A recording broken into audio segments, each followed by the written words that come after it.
Hello, I'm Eugenia Foxworth. Welcome to the Foxworth Theory. Thank you for tuning in to this week's podcast. You are listening to the Foxworth Theory, and our guest today is Tamil Robinson. You've missed some very positive thoughts, but you can catch up later. What individual has had the greatest influence on you, Tamil? Wow. I mean, Uh, as far as in the flesh, could be in the flesh, could be on paper, could be underground. Someone you read about. I mean, I would have to say my art teachers, especially Miss Caldwell. She actually was like a second mother to me at art school. And I could have went a whole nother way coming from Newark, wanting to be out there and everything like that. So she really, kept me grounded when I was at arts high school and kept me in to concentrate more on my talent. So I really, God rest her soul. I do owe her a lot. She used to come and visit me a lot at my airbrush shops and things like that. And she always would even give me more pointers and things from school where I would, maybe forgotten about or something like that. But she was always there for me. I've had a few mentors that they're no longer here, but they set me on the right path to continue what I'm doing. Although they did not know I was going to even be into fashion, it was just more concentrating on my innate talent, the skills that I have, the artistic ability that I have, because I've already done things while they were here, for Reebok and NFL, which actually catapulted me into the global situation and I was able to segue those relationships and build onto different things and get into sports licensing. So they were really, they kept me on that path. So I would never have been able to have gotten there if it weren't for them. That's curious that you should say that. Um, were you involved with the sports as a kid? Hanging around and then your friends being involved? Because you're mentioning Reebok and how you got into it. I love sports. I didn't get into fashion with sports. I don't even have any sports figures that have worked with me in my profession. So how did you get to Reebok? This is more than a success story. As close as I've gotten to Reebok is a pair of shoes from Reebok.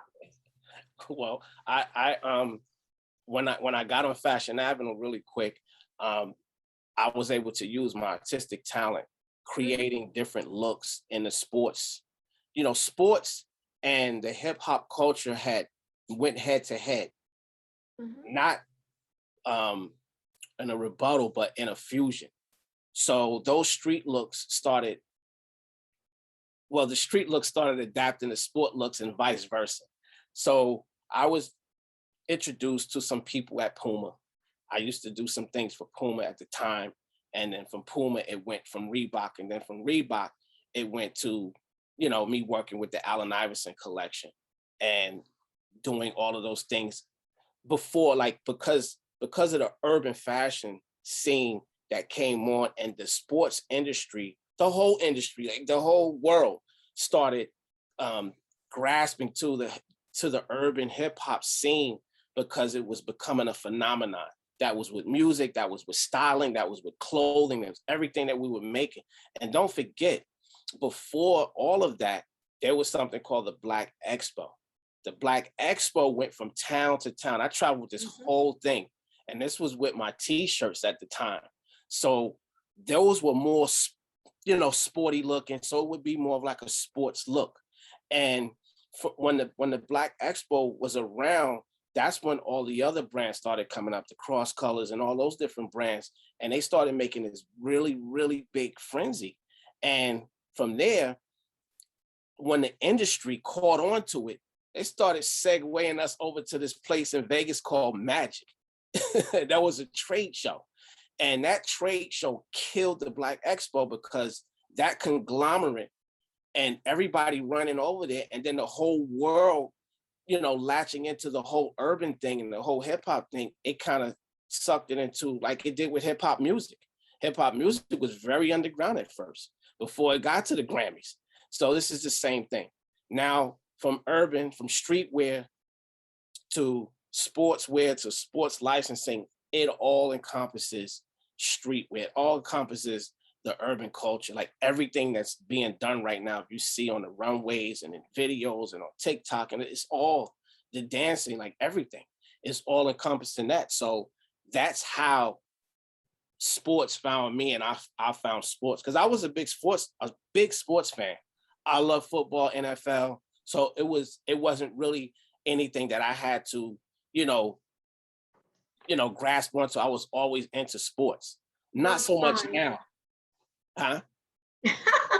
No, I was laughing. I was saying, I thought, oh no, he's doing something else because no. Yeah. But you know what you said? Philadelphia. I remember the Black Expo. And you were right near. I mean, Philadelphia and Newark, it seemed to be, to me, it comes together. Then they did the Black Expo on the pier, where the piers are here in New York City. And I know everything it has been that we're seeing now in our communities, we've been there, we've done it, but financially, we weren't able at that particular time to expand. That's what you're telling me, is that not? Pretty much. Right. But my hats off again to you. I don't have too many hats left, but I've given you most of them because I love fashion. Love fashion. So now, how have you been, how can I say it, able to help others and lift those others out of the community while maintaining your career as a fashion designer? And I know that you said that it has, what happens within the community, what happened with your, growing up, having to go to Europe. What have you given back as a fashion designer within your community? I always used to go and speak at my school, my alma mater, Arts High. I did do a few guest professorships at FIT, where I was the art critic, and they would win a Tamil Robinson Award at the end of the semester. So they, the students. So I did go to FIT to do some mentoring to the kids there. Also, the inner city, period, and that goes from Newark to Oakland. I was able to connect myself with a lot of different people, and they still call me now, especially since social media. People still reach out to me like, how did you do that? Like, can you help me? I'm trying to launch this brand. And that's what TRG is about. And that's the Tamil Robinson group. And that group actually reaches out information-wise, or we're able to help some emerging brand or some person who has an idea but doesn't have the 30 years I have, or doesn't have the relationships that I have. Don't forget, I got 3 decades to this, and most of the people that come out now, they're just babies. So they're really young, but at the same time, social media is having them run so fast. They have to go and grab the next t-shirt or grab the next this. They have to understand the business of fashion. So I help them with that. So when a person reaches out to me, they're thinking they're getting this little simple answer, and I'm giving it all this knowledge. They're like, whoa, you're a whole different, this is a whole different situation. But they go, can we talk, really, really talk? So for me, that makes me feel good. That's giving back. And they have hope too. It's like, wow, this is somebody that looks like me that did this. He got Tom Brady wearing his uniforms, Allen Iverson wearing, so not just Tom Brady, the whole Hall of Famers, but those experiences had to be shared, because on TV, or Tom Brady's not going to say, well, Tamil designed this. They're not going to do that. So to me, that's corporate. So I have to bring all of that to help that person get that knowledge so they can understand, wow, this is a big playing field. I can play here, I can play this position, I can do this. It's not just me making a shirt and then putting it out there. It may be something they want to be a merchandiser, or they want to get into the fabrics, or they want to get into traveling and making the deals overseas to help their brand. So I'm that conduit. I love it. I love it. Boo has nothing over you. Sorry about that, Damon. we used to run into, don't forget, like all those brands, Damon, Carl Jones and Cross Colors, Carl Canot. Don't forget, we all used to run back in the day with at the Black Expos. We started with the Black Expos first. So before the Black Expos, we all knew each other young in the game. So even though they've done big things, you have to understand, I'm totally independent. Can't nobody say they own TRG, Tamil Robinson, nothing. Can't nobody tell me I'm fired. I love it. And that's how I feel. That's how I feel. Just loving this conversation. Now, I'm going to ask you now that we said this, oh my goodness. Who are some celebrities you have worked with? You've answered it, and styled or helped to achieve that stunning look. You know what? Besides the sports figures, I mean, I see a lot of new outfits with the glitter, with the studs and things. I mean, the shoes I can't afford. You can almost buy a car with the prices now, or put a down payment on it with some of the prices. I mean, right now, I'm such in a development mode. I do have opportunities to work with different celebrities, like a few of them that I'm in talks with now, but I'm such in a development mode that I'm really not there yet, as far as like, it's simple for us to go and, call stylists and get, because I know a lot of stylists, hey, Tamil, we want to put this on such and such. I'm just not there yet, to be honest. I still want to get things developed, because I want everybody to appreciate the word house, because that's very, very important right now to what I'm doing. Don't get me wrong, we're going to launch bags, we're going to launch shoes, we're going to launch things, but as far as the celebrity situation, that has to come when I'm ready. Mm-hmm. Pretty much. And that's when it should be. And you'll know when you're ready, because you are focused, you're an artist with a vision. I mean, what more can one ask for? You've got it all. Now, who have you not worked with that you would like to work with? Wow. As far as, you mean, that's vast. That's, I don't know. I don't know. I like to collaborate with anybody, but it has to be a win-win situation, and it has to really mean something. When you see these jazz artists collaborating with each other, that music means something to them. Mm-hmm. When you see, Harvey Mason, Nathan, these guys get together and, they jam up. And I mean, I want to do something like that. I want to do something where like it means something. I don't want to just do, okay, well, Nike calls me and we want to do, Nike only going to call me when it blows up. So of course, me, I don't really, that's not going to feel right to me. So I'd rather I just want to stay our course of what I'm doing and let it evolve from there. Even if it passed my lifetime, I still have 5 other daughters that's going to take the reign, you see? So you can't tell my 9-year-old she's not going to be doing this. So that's why I'm good with my fate. So there you go. They may get into the whole celebrity thing way before I will, but if it comes, it comes, and it has to come at the right time. That's something that has to be anointed from God, pretty much. And I believe in that, because it's already written as to what you're going to do. At this moment, we're going to have to take a break. from the Foxworth theory, and we will be back shortly. Thank you.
Welcome back to the Foxworth Theory.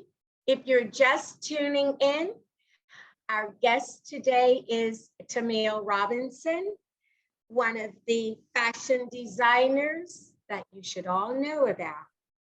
Now, Tamil, what have you had to sacrifice to be a successful, well, not to be a successful, to be successful in the fashion industry?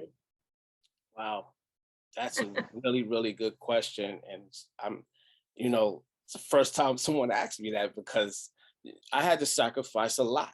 I really did. I can't say I sacrificed my time because I wanted time put in, but I did sacrifice some of the things that you would have in a normal upbringing coming from the inner cities of Newark, New Jersey, or the inner cities, period.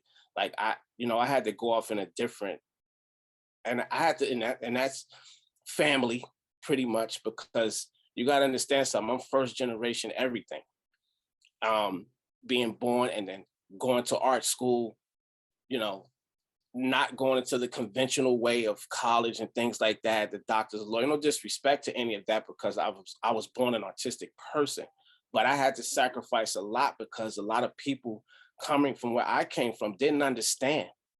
So for me, it was very frustrating because to band together to do something like this, um, you're sacrificing yourself. And I had to sacrifice myself to say, you know what, I'm going to go overseas. I'm going to build relationships. I can't stay here anymore.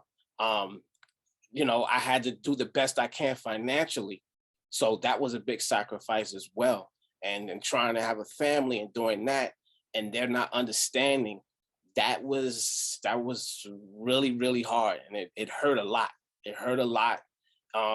It hurt some people, but to the fact where I was okay with it because they really didn't understand. So I can't blame them. So it was a big sacrifice for me because I had to leave the country. Nobody in my family ever said, okay, I'm going to go to China. I'm going to go to Europe. I'm going to live here. Unless it was, for the armed services and things like that, they could understand that, doing what I'm doing, you can't really fathom that. You can to a certain extent, but not the way that I'm doing this. I'm doing this as a fashion house. And when the question you asked, what is fashion? This fashion here is a house. And this house consists of everything fashion. That's not just clothing, it's everything. It's interiors, it's the interior of your car. It's so many different things and so many different licenses and different things of fashion business that I had to learn, that in turn, my people, and then where we come from, you can't fathom that. You can always fathom the next rapper.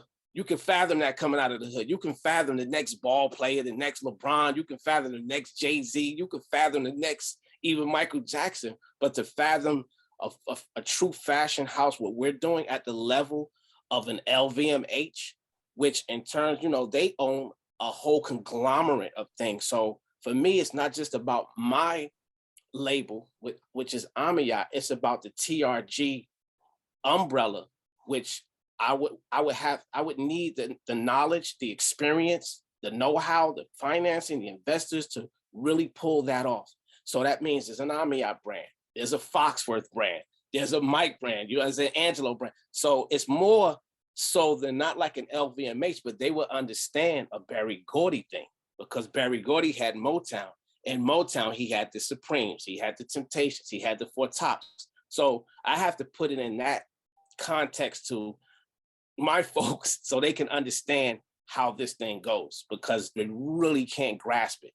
They only can grasp what they see a brand in a store and you buying it and you put it, but it's more to that. So I had to pull back my fashion sense. I had to pull back my talent and separate myself and learn the business of fashion. And that took me leaving, which was very, very hard to do. But you are an artist. And most of our successful singers, when I say art, it encompasses everything. And that's who you are. People say artists. Yes, artists have, especially artists that are Black. They had to go to Europe, whether they were musicians, jazz musicians, or whomever. And you had to go there. Men and women that we all know that, hey, their success came in Japan or their success came in Italy. What people don't know is that the Italian designers came to the United States. And a lot of the designs that they use, of course, they had more money, came from the hood or the inner city. And you're seeing it everywhere. Right now, there have been a few eras because they forgot they can't do what you do, and because that's a part of your culture. And so, hey, I tip my hat to you. I do understand what you did. And hey, you followed your truth. That's why you are a visionary. Now, the one thing is, what do you love the most about being a fashion designer? I know you love it because you wouldn't be sitting there with all the things around you and dressed as you are. There's a passion in what you do. Wow, the best thing I love about it is I have the freedom of creativity. And that's the best thing about being, loving what I do. Like, nobody in the world can tell me how to do this or how to do that. Maybe when I get to a factory or something like that, or we get to the artisans or the hand craftsmanship, there's some certain things aesthetically we have to do, to get my vision across. But creatively, I'm so free, I'm so happy, and I want everybody to feel and know that, and that's with anything that you want to do, to get that total inner happiness, just create for what I do creatively. Like, you can't afford that. It's priceless. I don't want to sound cliche, but it's really, really priceless. You can't afford it. And for me, I try to do it to where you can appreciate it. And seeing the pieces that I created. And especially with the accessories. That's I've always wanted to get into that. So that took an evolvement. That took a lot of time to build the right relationships and get with the right artisans. And these guys are so incredible. They do everything, they make from Paris. They do a lot. And I had to teach them before we even made one sample. I had to teach them 4 years my aesthetic before we even made one sample. So that was, for me, just that. I love doing that, to teach and to give the knowledge of how this first generation house wants to do it and where it's going to go. So that's the part I love. And I know that you do. It's your expression, your feeling. And I don't think you made a sacrifice. I think all you did was embellish that which was in your mind, and you made it come through as a visionary. Now, according to you, what are the skills that are necessary to becoming a successful designer? I know 4 years you've taught the people to work with you, but I want to know your thoughts. Wow. I mean, for me, as far as the artisans go, that the craftsmanship, they have to be very skilled at what they do and the different textiles. And, I deal with leathers too. And that's like a whole new world for me because now I'm actually really dealing with it in footwear and in handbags and different accessories that way. And their skill set is very, very good. But it all starts from my skill set, which is the artistic. And I draw it out first before we even put it into a technical package or a blueprint, if you understand it that way. I actually hand draw this out so you can actually see it. So for me, the skill set starts with me artistically, then it goes to them craftsmanship wise. And these are like the best, these are like the last, the last of the Mohegans. So I would have to teach a younger generation to get that handset if they want to become skilled in, learning how to do accessories or footwear, something like that. That's what I want to do. I want to be able to pass this along to another younger generation, especially the inner city generation, where we buy so much. I wanted to actually get them involved in how to make and invest in different brands like this. You're creating your legacy. Now, at this time, we have to take a break and we will return to the Foxworth theory. Please stay with us. According to the Girl Scout Research Institute, 9 out of 10 girls say that fashion and the media place a lot of pressure on them to be thin. and 31% admit to starving themselves or refusing to eat to lose weight. Together, we can change this story. And show our girls That it's our differences that make us beautiful. log on to www.girlscouts.org/itsyourstory to hear more. Welcome back to the Foxworth theory. Just in case you're just tuning in, our special guest today is fashion designer Tamil Robinson. Now, Tamil, what's next for you? I know we've talked about so many things, but there's got to be one thing that you're doing that I don't want you to hold out on for our audience and myself. Well, right now, next is the accessories. That's what I've been working on really, really hard. Like I said, it took me 5+ years to really get that down pat, to put it together, to get the aesthetic correct, to get all of the styles that have continuity. I'm still doing injection molds for the soles, so for the sneakers, because I want to have my own creativity for the soles. So that's right now what I'm trying to get really, really done so we can actually have a nice launch for that, because they're very, very special bags. I'll show you one so you can see. Yeah, definitely. This one has been getting a lot of attention, from the insiders, the who's. And if I can, well, this is the dust cover. So you can see. Oh, wow. If that's the dust cover, I can carry my things around with me every day. Yeah, this is actually, this is the geo pattern. So you can see the Amiat logo. Yes. Throughout the geo pattern. And so now I'm gonna get this bag out of here. I'm so excited. I'm going through the screen. I forgot. So you see the handle here. Oh, I love it. Yeah, the handle is the shape of the logo. So we had to actually get this mold done. I actually drew the mold out, and you can see the aesthetic of the Amiat logo in the flap. And you can see the Amiat lock set. Yes.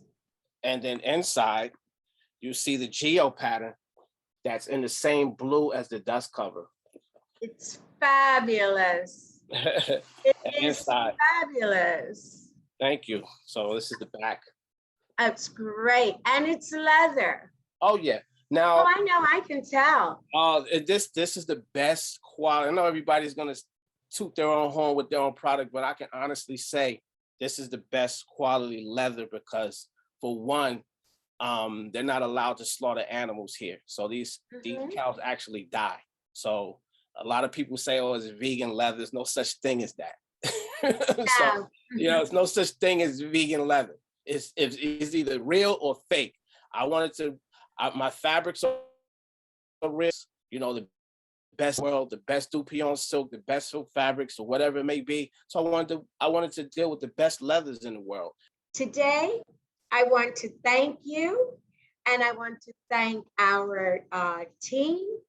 I want to thank the Harlem American Digital Network and Voice of America Variety Channel. Thank the audience. Thank you as our guests for joining us, and stay safe, be healthy. Thank you. I appreciate it. Thank you for joining us on the Foxworth Theory. Be sure to tune in on Tuesday at 9 p.m. on the Foxworth Theory Network.